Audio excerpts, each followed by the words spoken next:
In the 13th century, merchants told European buyers these seeds came from the Garden of Eden. And until 2021, putting them in alcohol was a felony in the state of Florida in the United States.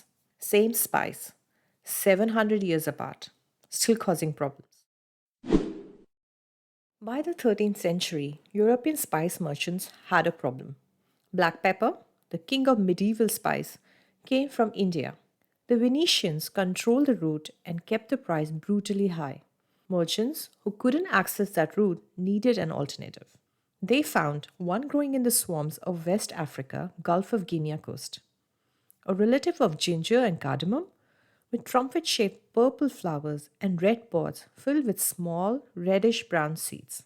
The seeds had a peppery kick, warm, citrusy, with a slow building heat, a good substitute for black pepper, and cheaper to acquire. So, the merchants gave it a better name, grains of paradise. If Eden's rivers touched the earth, they might carry sacred things downstream: holy fruit, divine seeds, grains from the Garden of Eden. That name wasn't folklore, it was a pricing strategy. The seeds traveled north on camel caravans across the Sahara, one of the great trade arteries of the medieval world.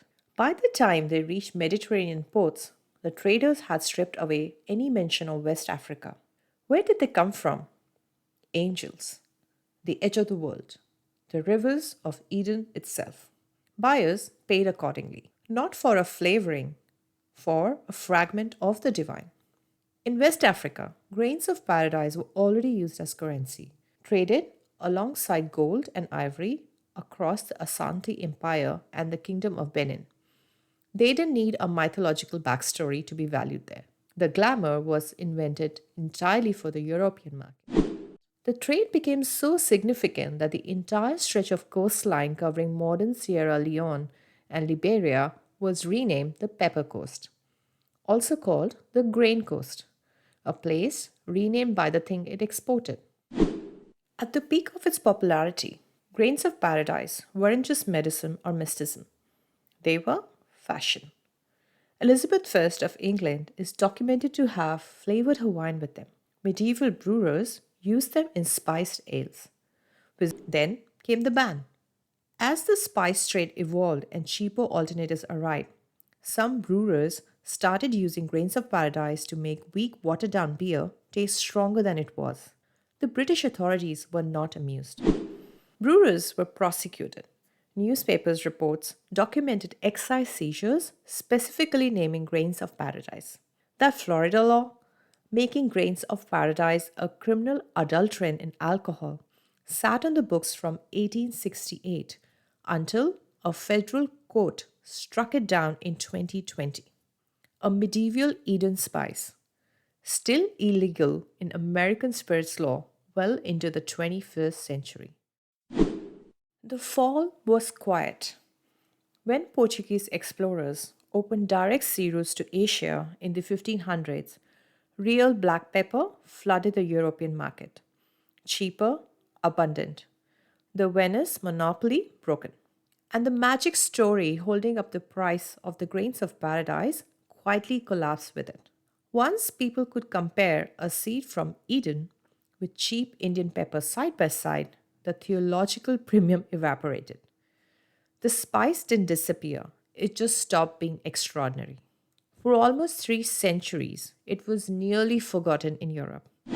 Then, craft spirits happened. Today, grains of paradise appear in small batch gins, in craft beers, in high end restaurant spice blends. Chefs describe them as pepper with a personality: warm citrus, pine resin, slow heat that builds at the back of the throat.